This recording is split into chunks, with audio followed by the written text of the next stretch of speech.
Shalom saudara semua, shalom buat semua yang ada di BSP hari ini. Saudara, hari ini sekali lagi sebelum kita mau belajar firman Tuhan, mari sekali lagi kita datang di hadapan Tuhan. Tuhan, hari ini kami datang di hadapan-Mu Tuhan. Kami mau berkata, dimanapun kami berada Tuhan, dalam kondisi apapun hari ini kami berada, biar ketika hari ini kami mendengarkan firman-Mu Tuhan, biar seperti sesuai dengan sifat firman-Mu adalah alive and active ya Tuhan. Maka kami percaya ketika kami mendengarkan firman-Mu, maka ada ada kehidupan yang akan mengalir dalam hidup setiap kami. Dan hamba berdoa Tuhan, dimanapun kami berada, hadirat-Mu yang menguasai kami semua. Dan hamba percaya Tuhan, biar sekali lagi firman-Mu Kau nyatakan di tengah-tengah kami. Ajari kami apa yang harus kami lakukan. Ajari kami akan perintah-perintah-Mu ya Tuhan, supaya kami mendapatkan kehidupan bersama dengan Engkau. Terima kasih Tuhan. Hamba minta Tuhan turunkan roh hikmat, wahyu dan pengertian di tengah-tengah kami, buat kami memahami, buat kami mengerti, dan buat kami bisa menangkap akan rema yang dari-Mu. Terima kasih Tuhan, di dalam nama Tuhan Yesus. Dan semua yang siap diberkati sama-sama katakan amin. Shalom saudara. Saudara, hari ini ada firman Tuhan yang Tuhan taruh dalam hidup saya. Hari itu saya melihat ada sebuah berita di YouTube. Saudara, dan saya dari kecil saya sangat suka melihat akan sesuatu yang berbau crime. Detektif, saya suka baca komik Conan, saya suka melihat video-video real footage atau dokumentaris tentang kejahatan-kejahatan yang ada, saudara. Dan hari itu saya melihat ada seorang ibu, dia bekerja sebagai pengasuh di Amerika, saudara. Tapi ibu ini tidak bisa bahasa Inggris. Tapi beliau masih bisa bekerja dan menjadi suster di keluarga yang cukup kaya, saudara. Dan hari itu anak keluarga ini, majikannya punya 3 seorang anak. Dan 2 masih umur sangat kecil. Saya lupa umurnya, mungkin sekitar umur 3 tahun sampai 5 tahun, saudara. Dan hari itu tiba-tiba ketika ibunya, majikannya pulang dari tempat pekerjaannya, dan dia merasa di mana 2 anakku tidak ada suara, saudara. Tapi kemudian ketika ibunya mencari dari ruang demi ruang, dan kemudian ibunya membuka akan pintu kamar mandi. Dan ketika ibunya membuka pintu kamar mandi, yang dia temukan adalah anaknya, dua-duanya, yang paling kecil dari anak tengah dan anak yang paling bungsu, semua sudah mati, kondisi mati, ada di batap dengan leher yang tergores. Dan darahnya mengeluarkan semua, dan ibu dari suster ini dia berkata, saya telah menggorok kedua anakmu. Dan hari itu ibu ini histeris dan ibu ini telepon polisi. Suster yang membunuh 2 anak ini mencoba membunuh diri di tempat, tapi kemudian dia berhasil diselamatkan dan dia diadili. Dan ketika di pengadilan itu, hakim mulai bertanya kepada suster ini, dia bertanya, kenapa kamu lakukan itu? Dan dia berkata, karena aku sakit hati dengan orang tuanya. Aku sakit hati dengan majikanku. Aku sakit hati dengan mereka. Kenapa hidup mereka lebih baik sedangkan hidupku susah? Kenapa ekonomi mereka begitu luar biasa, ekonomiku susah? Mereka punya keluarga yang bahagia, sedangkan aku harus terpisah dengan keluargaku. Dan itu membuat dia berkata, saya membunuh 2 anaknya dan saya dengan sengaja tidak mengguburnya. Dan saya sengaja menunggu majikan saya pulang dari kantor untuk melihat sendiri, karena saya mau lihat akan reaksi wajah dari majikan saya ketika dia lihat saya bunuh 2 anaknya. Tapi hari itu pernyataan itu tidak diterima oleh hakim. Dan hari itu hakim memutuskan untuk hukuman mati, atau jatuhkan hukuman mati kepada ibu ini. Saudara, sejujurnya ada begitu banyak orang yang mengatasnamakan sakit hati dan kecewa untuk melakukan sesuatu yang jahat di mata Tuhan maupun di mata manusia. Dan hari itu hakim ini berkata bagus. Dia berkata, saya tidak peduli alasanmu apapun, tapi yang saya tahu kamu bunuh 2 anak yang tidak bersalah dan kamu lakukan dengan cara yang paling kejam. Dan hakim ini berkata, saya tidak peduli apakah kamu sakit hati atau tidak, tapi apa yang kamu lakukan itu salah. Saudara, hari Tuhan berkata jelas dalam hidup saya. Tuhan berkata, nak, ada begitu banyak orang bersembunyi di balik akan pernyataan sakit hati, kecewa untuk melakukan sesuatu yang buruk. Saudara, sakit hati itu adalah reaksi yang spontan. Tapi reaksi kita terhadap sakit hati itu adalah sebuah keputusan. Saudara, saya berdoa kita tidak mengambil sebuah keputusan yang salah, yang membuat akhirnya ketika Tuhan mau membela kita, justru akhirnya dia dapati kita jahat di matanya. Dan ketika dia dapati kita jahat di matanya, percayalah pembelaan Tuhan tidak akan pernah turun dalam hidup saudara. Tapi apa yang perlu kita punya? Yang kita perlu punya adalah self control. Saudara, ketika kita punya self control dalam hidup kita, itu akan membuat kita tidak gampang meluap-luap ketika kekecewaan itu datang dalam hidup kita. Ketika kita punya self control, kita akan tidak begitu gampang untuk mengutarakan sakit hati kita atau kemarahan kita. Saudara, di Alkitab pernah berkata, bodohlah orang yang mengungkapkan sakit hatinya detik itu juga. Saudara. Karena sekali lagi, sakit hati memang itu reaksi yang spontan. Kita tidak bisa mengatur hati kita untuk tidak sakit hati. Seringkali kita pun tidak sadar bahwa kita sudah sakit hati. Tapi reaksi kita kepada sakit hati itu adalah sebuah keputusan. Dan kita perlu punya self control supaya reaksi kita terhadap sakit hati itu tetap didapati benar di hadapan Tuhan. Saudara, perbedaan Ishak dan Ismail. Ismail dikatakan seperti keledai liar. Tapi Ishak seperti domba yang keluh. Dia punya self control yang begitu luar biasa. Bahkan ketika dia taruh di atas mezbah oleh ayahnya sendiri, dia tahu dan dia punya kesadaran bahwa dia akan dikorbankan. Tapi hari itu Ishak punya pengendalian diri dan dia mentaati ayahnya sendiri.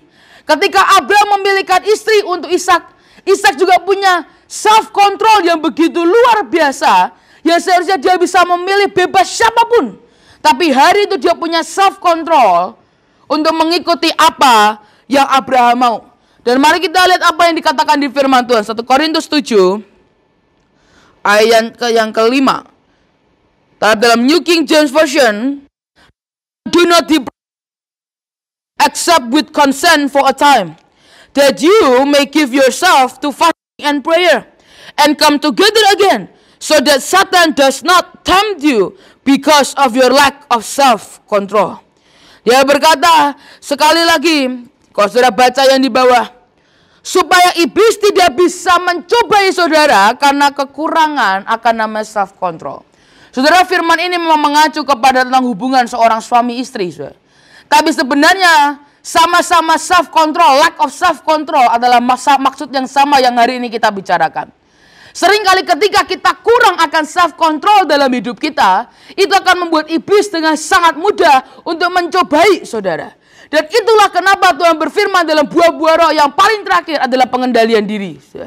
Karena pengendalian diri memang adalah yang disebutkan yang paling terakhir, tapi itu yang paling penting. Sedangkan ketika kita punya pengendalian diri, iblis tidak akan dengan sangat mudah untuk mencobai kita. Saudara, ibarat hidup saudara adalah seperti pintu. Dan ketika kita tidak punya self control, iblis akan terus mengetuk dan mengetuk. Dan bahkan dia akan mencoba mendobrak hidup saudara dan membuat saudara jatuh akan dalam tipuan iblis. Saudara, dan seringkali ketika kita tidak punya self control, dengan tanpa kesengajaan kita akan membukakan pintu hidup kita sedikit buat iblis. Iblis hanya mungkin akan memasukkan kakinya hanya sekedar kaki saudara. Tapi kemudian ketika saudara biarkan terus menerus, maka kemudian yang dia akan masuk seutuhnya dan dia akan tarik saudara keluar dan masuk kepada cobaan. Ketika saudara izinkan dia dan kita tidak berkata, kita tidak mencoba untuk punya self control, iblis ada di depan mata saudara. Saudara, berkali-kali Kain, iblis berkata, iblis sudah mengintip di depan pintu. Karena Kain tidak punya self control untuk menahan ketika dia kecewa, korban yang dia pikir terbaik ternyata bukan yang terbaik. Ketika kekecewaan datang dalam hidup Kain, Kain tidak punya self control dan membuat marahnya meluap-luap. Dan itu yang membuat iblis sudah mengintip di depan pintu.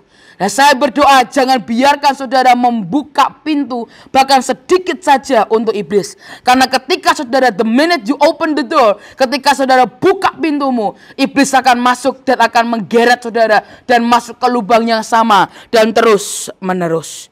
Saudara, dan ini adalah kebohongan iblis. Dia akan berkata ketika engkau masuk ke dalam cobaan ini, yang kau temukan adalah rasa puas dan kebahagiaan.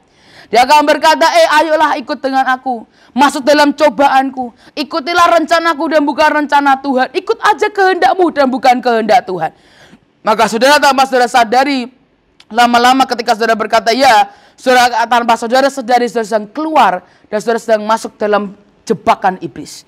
Saudara, dan sekali lagi kebenarannya adalah tidak pernah akan saudara temukan kebahagiaan maupun kepuasan. Ya saudara akan temukan dalam cobaan iblis, dalam tawaran iblis adalah perasaan yang terus membutuhkan, perasaan nagih. Terus menerus, kepingin terus, dan tidak akan pernah ada habisnya. Karena dalam cobaan iblis, dalam tawaran iblis, tidak akan ada pernah kepuasan, tidak akan pernah ada kebahagiaan. Karena semuanya itu adalah hanya Tuhan yang bisa memberi kebahagiaan, hanya Tuhan yang bisa memberi kepuasan dalam hidup setiap kita. Saudara, sekali saya pernah dengar ada seorang yang pernah berkata, sekali orang pernah jatuh dalam free sex, dia akan mencoba terus lagi dan akan ketagihan. Saudara, saya punya anak buah, ya seringkali mereka jatuh ke lubang yang sama. Saudara, karena seringkali mereka berkata, susah ya punya self control. Tapi sekali lagi hari ini kita mau belajar untuk punya self control, supaya iblis tidak dengan sangat mudah membuat kita jatuh di lubang yang sama. 2 Timotius 3 ayat yang pertama sampai ayat yang kelima. Saya juga ambil terjemahan New King James Version, dikatakan, but know this, that in the last days various times will come, for men will be lovers of themselves, lovers of money, boasters, proud, blasphemers, disobedient to parents, unthankful, unholy, unloving, unforgiving, slanderers, without self-control, brutal, despisers of God, having a form of godliness, but denying its power. And from such people, turn away. Blasphemers dikatakan adalah penghujat. Dan firman Tuhan berkata di masa-masa di akhir zaman, ini yang akan muncul. Orang akan mencintai dirinya sendiri lebih daripada Tuhan, bahkan lebih daripada orang lain. Orang-orang akan mencintai uang. Orang-orang akan gila dengan uang. Orang-orang akan boaster, membanggakan. Orang-orang akan proud, begitu bangga dengan kekuatannya sendiri. Blasphemous, orang-orang akan menjadi penghujat. Disobedient to parents, orang-orang akan mulai tidak tunduk kepada orang tua. Tidak bisa mengucap syukur, tidak kudus. Tidak bisa mencintai, tidak bisa memaafkan. Tidak bisa mengampuni. Tapi juga firman Tuhan akan without self-control. Di akhir zaman akan ada begitu banyak orang yang tidak punya pengendalian diri. Despisers of God, pembenci Tuhan. Dan ini yang paling parah, having a form of godliness, but denying its power. Saudara, firman Tuhan berkata, rajin ibadah tapi tidak mengakui kuasa Tuhan. Terlihatnya rohani, terlihatnya datang kebaktian, terlihatnya ibadah, tapi tidak percaya dengan kuasa Tuhan. Tidak percaya dengan pengampunan, tidak percaya bahwa kita perlu mengampuni sama seperti Tuhan mengampuni kita. Saudara, dan sekali lagi, people without self-control, orang-orang yang tidak punya pengendalian diri, akan mencintai akan kenikmatan dunia melebihi Tuhan. Orang-orang yang tidak punya self-control akan memilih dunia daripada Tuhan. Dan saya berdoa, tidak ada di antara kita sebagai anak-anak Tuhan yang memilih dunia, kesenangan sesaat daripada Tuhan yang kita sembah selama ini. Dan kita perlu punya yang namanya self-control. Ini adalah waktu di akhir zaman. Sudah tidak bisa ada waktu lagi kita bermain-main dengan kondisi kita. Tidak lagi dengan bermain-main kita berkata, oh ya boleh ngelos deh sebentar. Saudara, ini tidak punya banyak waktu, saudara. Dan saya berdoa jangan ada di antara kita justru malah ngelos, saudara. Tapi kita semua berkata, Tuhan, buat setiap hari aku punya self-control, roh pengendalian diri dalam hidupku. Titus 2 ayat yang ke-11 sampai ayat yang ke-12. NIV berkata, for the grace of God has appeared that offers salvation to all people. Dengan anugerah Tuhan telah ditunjukkan dan ditawarkan keselamatan untuk semua orang. It teaches us to say no to ungodliness. Itu mengajarkan kita untuk berkata tidak pada yang tidak ilahi. And worldly passion yang duniawi. And to live self-control. Dan hidup dengan penuh pengendalian diri. Upright, hidup benar, and godly lives in this present age. Dan hidup dalam keilahian di masa-masa yang seperti ini. Saudara, sekali lagi, kalau saudara mau punya self-control, saudara perlu sadar bahwa it's only by His grace. Itu hanya karena anugerah Tuhan. Saudara, seringkali kita berkata, saya pun berkata, Tuhan, sejujurnya daging kita seringkali terlalu kuat. Tapi saudara, perlu saudara ingat, Tuhan tidak pernah suruh kita untuk melawan sendiri. Tuhan tidak suruh kita untuk menahan semua hawa nafsu kita sendirian. Karena Dia Tuhan yang menawarkan anugerah untuk kita semua. Dan hari ini anugerah itu ditawarkan kepada saudara. Dan dengan anugerahnya kita akan live self-control. Kita akan hidup dengan penuh pengendalian diri yang dari Tuhan. 2 Petrus 1 ayat yang ke-5 sampai ayat yang ke-8. 2 Petrus 1 ayat yang ke-5 sampai ayat yang ke-8. Justru karena itu kamu harus dengan sungguh-sungguh berusaha untuk menambahkan kepada imanmu kebajikan, dan kepada kebajikan pengetahuan, dan kepada pengetahuan penguasaan diri, ketekunan, dan kepada ketekunan kesalehan, dan kepada saudara-saudara, dan kepada kasih akan saudara-saudara, kasih akan semua orang. Sebab apabila semuanya itu ada padamu dengan berlimpah-limpah, kamu akan dibuatnya menjadi giat dan berhasil dalam pengenalanmu akan Yesus Kristus Tuhan kita.